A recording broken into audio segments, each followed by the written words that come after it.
उसने पाकिस्तान की आड़ में चीन को एक सबक दे दिया।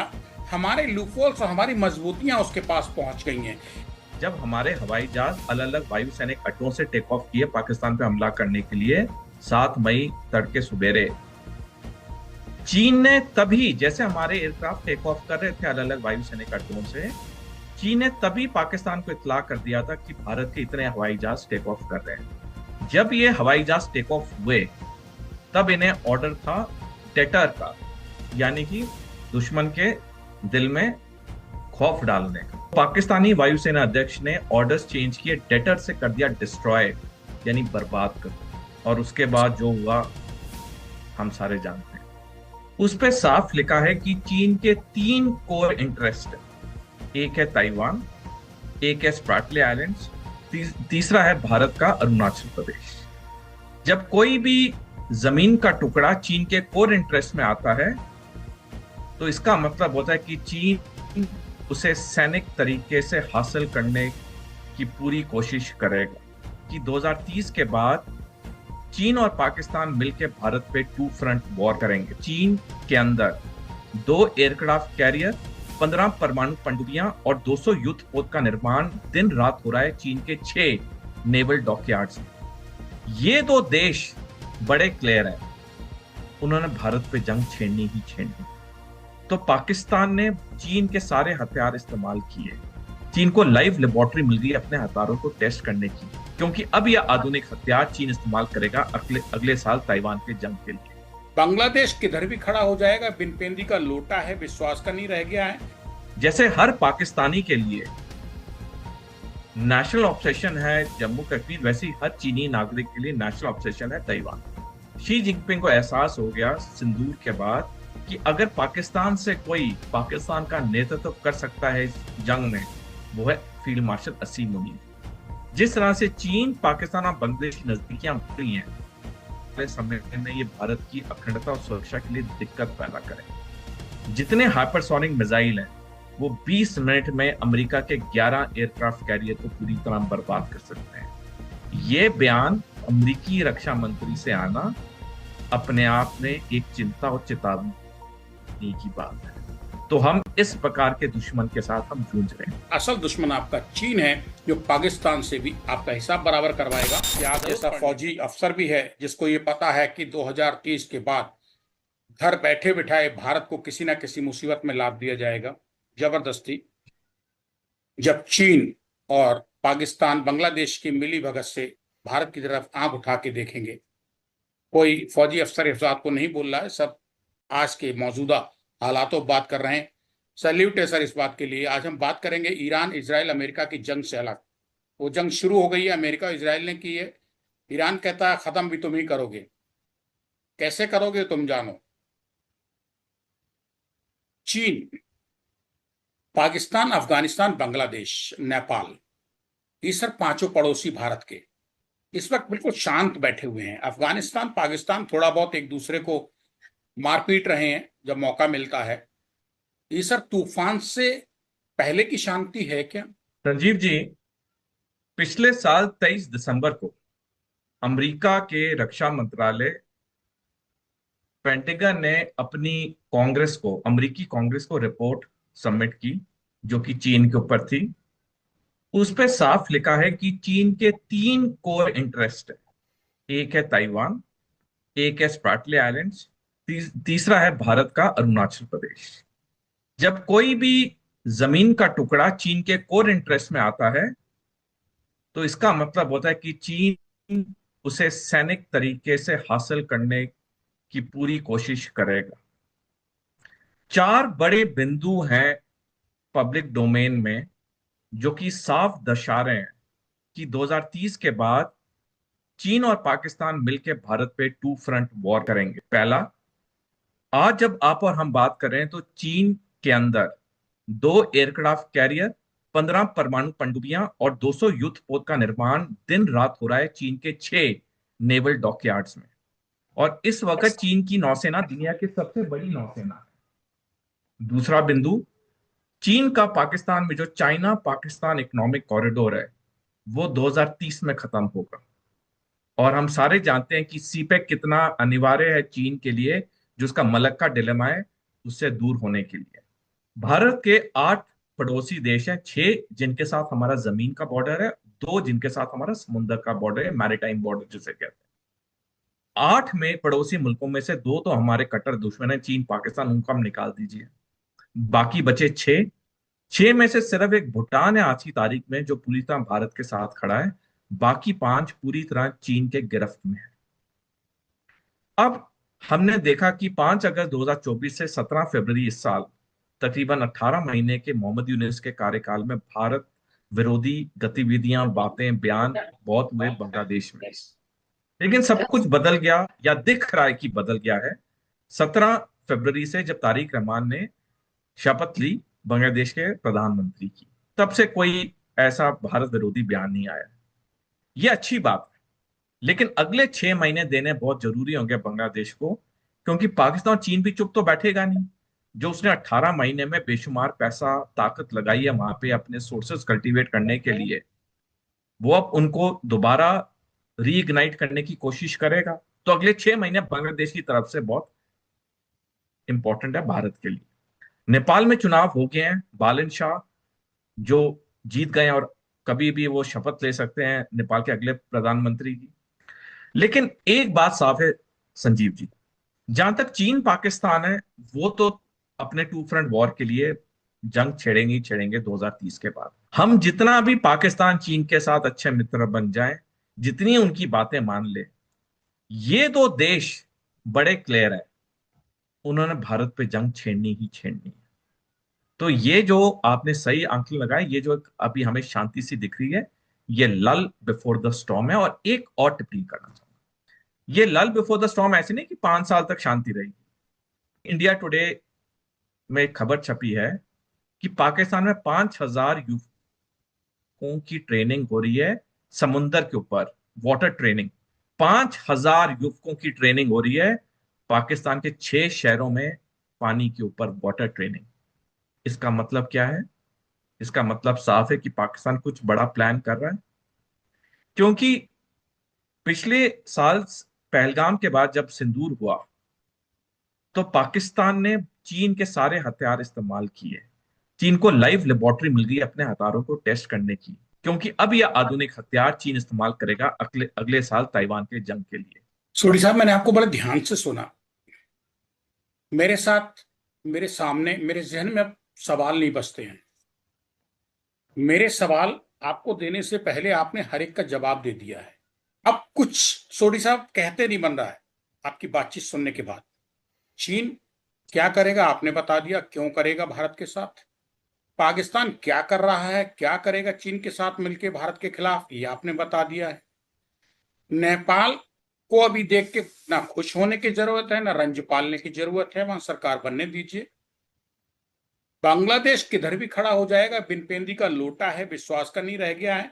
लेकिन फिलहाल बांग्लादेश और भारत के रिश्तों को लेकर भारत के परिप्रेक्ष्य में भी 6 महीने का वक्त दीजिए कि ये नई हुकूमत किधर को घूमती है, इसका रुख क्या होता है।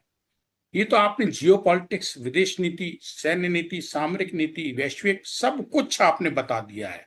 सवाल ये पैदा होता है कि जो पाकिस्तान अफगानिस्तान से जूझ रहा है, क्या उस पाकिस्तान को इतनी फुर्सत है चीन के साथ मिलकर वही पाकिस्तान 2030 में 3.5 फ्रंट वॉर पे भारत के खिलाफ चीन के साथ मिलकर बांग्लादेश के खड़ा हो सके। 24 जनवरी 1972 को पाकिस्तान के मुल्तान शहर में कॉन्फ्रेंस हुई, जिसको मुल्तान कॉन्फ्रेंस के नाम से जाना जाता है, जिसकी अध्यक्षता पाकिस्तान के वजीर आजम जुल्फिकार अली भुट्टो ने की। मुल्तान कॉन्फ्रेंस में पाकिस्तान के भविष्य के लिए 3 निर्णय लिए गए। पहला, पाकिस्तान परमाणु हथियार बनाएगा। दूसरा, पाकिस्तान भारत में आतंकवाद को समर्थन करेगा, भारत को अंदरूनी तौर पर अस्थिर करने के लिए। और तीसरा, आने वाले समय में पाकिस्तान भारत पे जंग करेगा जम्मू कश्मीर के लिए। अब जो पहला पॉइंट था परमाणु हथियार का, वो तो 2830 मई 1998 को पाकिस्तान ने न्यूक्लियर टेस्ट करके पूरा कर लिया। जो दूसरा पॉइंट था आतंकवाद का, वो उसे ज्यादा समय रुकना नहीं पड़ा। 3 साल बाद ही पंजाब में उसने आतंकवाद का समर्थन किया, जहां आतंकवाद 15 साल चला। और जैसे पंजाब में आतंकवाद खत्म हो रहा था 1989 के एंड से, पाकिस्तान ने जम्मू कश्मीर में आतंकवाद का समर्थन करना शुरू किया, जो 36 साल हो गए हैं और अब तक आतंकवाद वहां चल रहा है। लेकिन जो तीसरा पॉइंट था मुल्तान कॉन्फ्रेंस का, वो पाकिस्तान को कहीं सफल होते हुए दिख नहीं रहा था। वो था भारत पे जंग करना जम्मू कश्मीर के लिए। लेकिन सब कुछ बदला 14 मार्च 2013 को, जब शी जिनपिंग चीन के राष्ट्रपति बने पहली बार। जब चीन के राष्ट्रपति शी जिनपिंग बने 2013 में, उन्हें यह एहसास हो गया कि जितनी बेशुमार दौलत के साथ चीन बैठा है, अब वक्त आ गया चीन के सैनिक लक्ष्य पूरा करने के लिए। और चीन का पहला सैनिक लक्ष्य है ताइवान। जैसे हर पाकिस्तानी के लिए नेशनल ऑब्सेशन है जम्मू कश्मीर, वैसे ही हर चीनी नागरिक के लिए नेशनल ऑब्सेशन है ताइवान। लेकिन ताइवान पे जंग करने के लिए चीन को एक सबसे बड़ी दिक्कत थी, मलक्का डिलेमा। क्योंकि चीन का 80% तेल और 90% व्यापार मलक्का स्ट्रेट से होता है। और अगर मलक्का स्ट्रेट को अमेरिकी नौसेना या भारतीय नौसेना ब्लॉकेड कर दें, तो चीन के पास कुछ नहीं पहुंचेगा। तो मलक्का डिलेमा को सुलझाने के लिए शी जिनपिंग ने बेल्ट रोड इनिशिएटिव का ऐलान किया, जिसके तहत चाइना पाकिस्तान इकोनॉमिक कॉरिडोर की बातचीत की। चाइना पाकिस्तान इकोनॉमिक कॉरिडोर की के हस्ताक्षर 20 अप्रैल 2015 को हुए, जब शी जिनपिंग पहली बार पाकिस्तान के दौरे पे गए। और उसके बाद सीपैक का काम शुरू होने लग गया। और सीपैक में एक अहम कड़ी है जिंगजियांग ग्वादर का रोड। और उसके बाद चीन और पाकिस्तान की नजदीकियां बढ़ती रही। कई बिंदु है, लेकिन समय की कमी है, मैं संक्षेप में बताना चाहूंगा कि चीन और पाकिस्तान की नजदीकियां इतनी बढ़ी कि शी जिनपिंग को एहसास हो गया सिंदूर के बाद कि अगर पाकिस्तान से कोई पाकिस्तान का नेतृत्व कर सकता है इस जंग में, वो है फील्ड मार्शल असीम मुनीर। तो शी जिनपिंग के कहने पे पाकिस्तान ने पहले जनरल असीम मुनीर को फील्ड मार्शल बनाया। फिर 13 नवंबर पिछले साल को 27वां संशोधन किया संविधान में पाकिस्तान के, जिसमें असीम मुनीर को आजीवन के लिए चीफ ऑफ डिफेंस फोर्सेस बना दिया। अब शी जिनपिंग को पूरी तरह एक पकड़ मिल गई पाकिस्तान पे। आदमी भी उनका है असीम मुनीर, सैनिक तैयारी भी चल रही है, आर्थिक की कमी तो पैसे की है नहीं चीन को। तो ये जो पूरा एक समीकरण खेला गया शी जिनपिंग आने के बाद, पाकिस्तान का जो सपना था या जो निर्णय था मुल्तान कॉन्फ्रेंस के तीसरे पॉइंट का, पाकिस्तान को लगने लग गया कि हाँ, ये अब हम इसके लिए जंग कर सकते हैं। चीन आ गया है, तो ये जो समीकरण है पूरी तरह बदल गया है। तो ये पूरा ये जो खेल खेला गया है, ये शी जिनपिंग के दिमाग में खेल, जहां पे पूरी तरह पाकिस्तान को अब चाइना के नीचे कर लिया गया है। तो ये जो टू फ्रंट वॉर की बात हो रही, चीन पाकिस्तान तो निश्चित तौर पे 2030 के बाद कभी भी युद्ध करेंगे। अब चाहे बांग्लादेश आए ना आए, बात अलग है। हमारा आधा फ्रंट, जिसके बारे में मैं थोड़ी देर बाद बताना चाहूंगा कि आधा फ्रंट कितना खतरनाक है। तो ये पूरी समीकरण जो बन रहा है 3.5 फ्रंट वॉर का बन रहा है। और पिछले साल 9 जुलाई को जनरल अनिल चौहान, जो कि भारतीय सशस्त्र बल के चीफ ऑफ डिफेंस स्टाफ, उन्होंने बयान दिया जिस तरह से चीन पाकिस्तान और बांग्लादेश की नजदीकियां बढ़ रही हैं, आने समय में ये भारत की अखंडता और सुरक्षा के लिए दिक्कत पैदा करेंगे। सूरी साहब, एक सवाल आ रहा है आपसे बातचीत के दौरान, आपकी ही बातचीत से निकल के। हमेशा दुश्मन दुश्मन पे वार करने से पहले दुश्मन की ताकत का अंदाजा लगा लेता है। एक लाइन में 3 बार मैंने दुश्मन कहे हैं। जब भी कोई दुश्मन अपने दुश्मन पे वार करता है, तो वो दुश्मन की ताकत का अंदाजा पहले लगा लेता है। क्या ऑपरेशन सिंदूर की सफलता पे, जिसमें हम जश्न मना रहे हैं, जिसमें पाकिस्तान ने नोबेल पुरस्कार शांति का देने की मांग उठा दी, हवा में कागज पे डोनाल्ड ट्रंप के लिए, अमेरिकी राष्ट्रपति के लिए तमाशे खूब हुए, कहीं ऐसा तो नहीं है कि ऑपरेशन सिंदूर उसने पाकिस्तान की आड़ में चीन को एक सबक दे दिया? हमारे लूपहोल्स और हमारी मजबूतियां उसके पास पहुंच गई हैं कि भारत अगर वॉर के टाइम पे रिएक्ट करेगा, हमें जवाब देगा किसी को भी, तो वो क्या हैसियत रखता है। कहीं ऐसा तो नहीं है? हो सकता है मेरा सवाल बेवकूफाना हो, लेकिन सर ये सवाल बहुत गहरा है जो मेरे जहन में आ रहा है कि ऑपरेशन सिंदूर की खुशी मना रहे हो, लेकिन साहब आपकी ताकत का एहसास भी दुश्मन को हो चुका है, और वो भी वो दुश्मन छिपा हुआ जो घात लगाए बैठा है। रंजीत जी, आपका प्रश्न बहुत अच्छा है, बहुत गहरा है। ये सिंदूर के बात की बात नहीं है। सिंदूर शुरू होने से पहले ही जब हमारे हवाई जहाज अलग अलग वायु सैनिक अड्डों से टेक ऑफ किए पाकिस्तान पे हमला करने के लिए 7 मई तड़के सुबेरे, चीन ने तभी, जैसे हमारे एयरक्राफ्ट टेक ऑफ कर रहे थे अलग अलग वायु सैनिक अड्डों से, चीन ने तभी पाकिस्तान को इत्तला कर दिया था कि भारत के इतने हवाई जहाज टेक ऑफ कर रहे हैं। और भारत के हवाई जहाजों जब टेक ऑफ कर रहे थे तो पाकिस्तान वायुसेना के 45 लड़ाकू विमानों को एयरबोर्न कर दिया गया। 7 मई तड़के सुबेरे पाकिस्तानी वायुसेना अध्यक्ष पाकिस्तान के वायुसेना मुख्यालय में पिछले कुछ दिनों से दिन रात वहीं सो रहे थे। और जैसे ही चीन से खबर आई कि भारत के इतने हवाई जहाज टेक ऑफ कर गए हैं, फौरन पाकिस्तानी वायुसेना मुख्यालय को इत्तला कर दी गई। पाकिस्तान के वायुसेना मुखिया को उठाया गया नींद से और पाकिस्तानी वायुसेना अध्यक्ष ने पाकिस्तान के 45 हवाई जहाजों को ऑर्डर दिया टेक ऑफ का। जब ये हवाई जहाज टेक ऑफ हुए तब इन्हें ऑर्डर था डेटर का। जी। डेटर डेटर अंग्रेजी शब्द होता है, यानी कि दुश्मन के दिल में खौफ डालने का। लेकिन जब ये हवाई जहाज पाकिस्तानी वायुसेना के पूरी तरह उड़ान भर चुके थे तो पाकिस्तानी वायुसेना अध्यक्ष ने ऑर्डर्स चेंज किए, डेटर से कर दिया डिस्ट्रॉय, यानी बर्बाद कर दो। और उसके बाद जो हुआ हम सारे जानते हैं। तो ये ऑपरेशन सिंदूर के शुरू होने से पहले ही पाकिस्तान को चीन ने पूरी तरह इतलाक कर दिया था कि भारत के कितने हवाई जहाज कहां कहां से टेक ऑफ कर रहे हैं, क्योंकि चीन को पता था कि भारत कभी ना कभी पाकिस्तान पे ये हमला करेगा। तो जहां तक आपका प्रश्न, आपके प्रश्न में बहुत गहराई है। अब हमारे सामने एक अलग दुश्मन है, टू फ्रंट, चीन और पाकिस्तान। 1998 में भारत के तब के रक्षा मंत्री जॉर्ज फर्नांडिस ने कहा था भारत का नंबर 1 दुश्मन चीन है। उनके ऊपर इतना राजनीतिक दबाव आया कि 5 साल बाद 2003 में उन्हें अपना बयान वापस लेना पड़ा।